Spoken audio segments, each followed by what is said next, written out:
वक्फ board को लेकर लंबे वक्त से कोई अच्छी खबर निकल करके नहीं आ रही थी, लेकिन अभी जो खबर निकल करके आई है वो ना सिर्फ वक्फ बोर्ड को बल्कि मुसलमानों को और साथ में किसानों को भी बड़ी राहत देती है।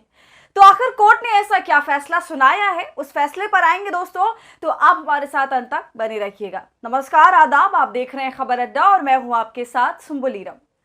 दोस्तों, सबसे पहले आपको मैं बता दूं कि अभी जो सुप्रीम कोर्ट के अंदर अंतिम आदेश है वो सुरक्षित रखा गया है।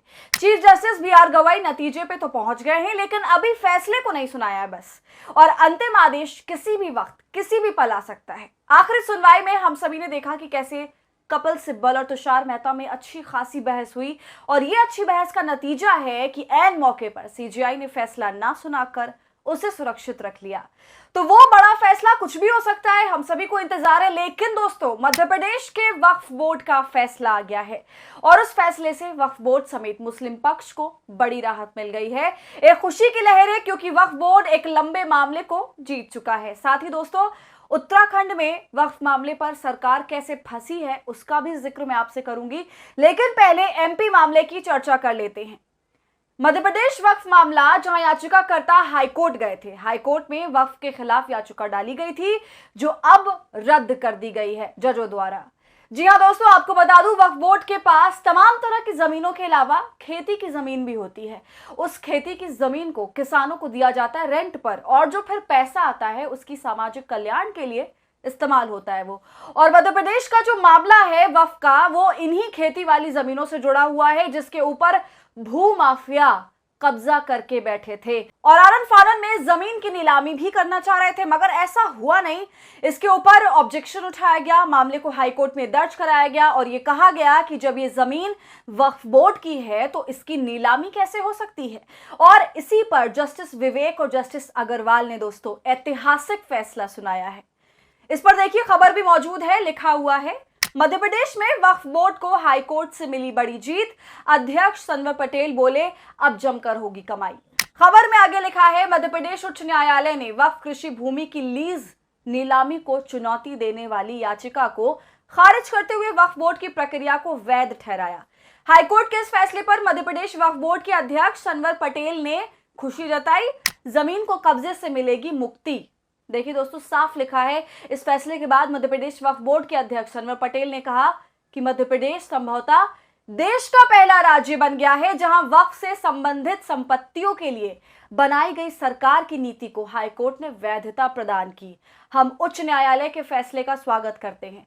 लंबे समय से जो लोग संपत्तियों पर कब्जा करके बैठे थे और उससे होने वाली आय से अपनी जेब भरने का काम कर रहे थे, अब ये सब कुछ बंद हो जाएगा।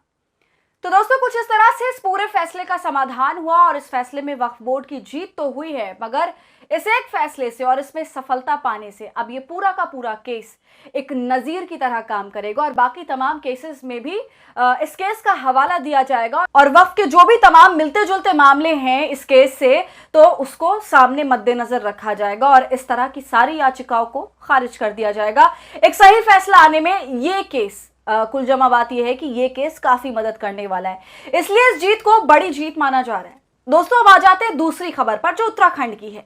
आप सभी जानते हैं कि जब से इस पूरे मामले की सुनवाई हुई है वक्फ की, संजीव खन्ना के टाइम से जो पूरा इस मुद्दे पर चर्चा चल रही थी, तो संजीव खन्ना ने सबसे पहले अंतरिम रोक लगाई और हर कोई जानता है कि किन किन चीजों पर रोक लगाई। और उस रोक का मतलब यह है कि किसी भी वक्फ की जमीन पर, उसके मदरसे, कब्रिस्तान, मस्जिद या कोई भी ऐसी इमारत पर बुलडोजर नहीं चलेगा, ना उसको सील किया जाएगा और ना ही कोई और प्रक्रिया की जाएगी। लेकिन इतने कड़े आदेश के बाद भी यूपी से लेकर उत्तराखंड तक बुलडोजर का हाहाकार मचा हुआ है और उत्तराखंड में रातों रात मस्जिद को डिमोलिश कर दिया गया। अब इसी पर सुप्रीम कोर्ट ने जवाब तलब कर लिया है उत्तराखंड सरकार से और पूछ लिया है कि आपने कैसे इस काम को अंजाम दिया।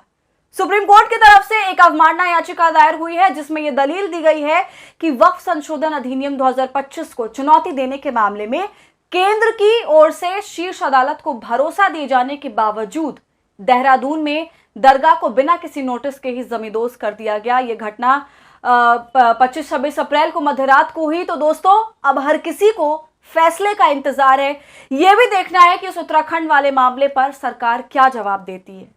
लेकिन इस बीच कहीं ना कहीं आज की ये दोनों खबरें मुसलमानों के लिए बहुत बड़ी राहत की खबर है। एक तरफ मध्य प्रदेश में जीत मिली, दूसरी तरफ सुप्रीम कोर्ट ने बर्बरता के खिलाफ संज्ञान भी लिया। तो आपका इस पूरे मामले पर क्या कहना है? अपनी राय हमें कमेंट सेक्शन में जरूर बताइए। वीडियो पसंद आई हो तो इसे लाइक और शेयर कर लें और खबर अड्डा को यूट्यूब पर सब्सक्राइब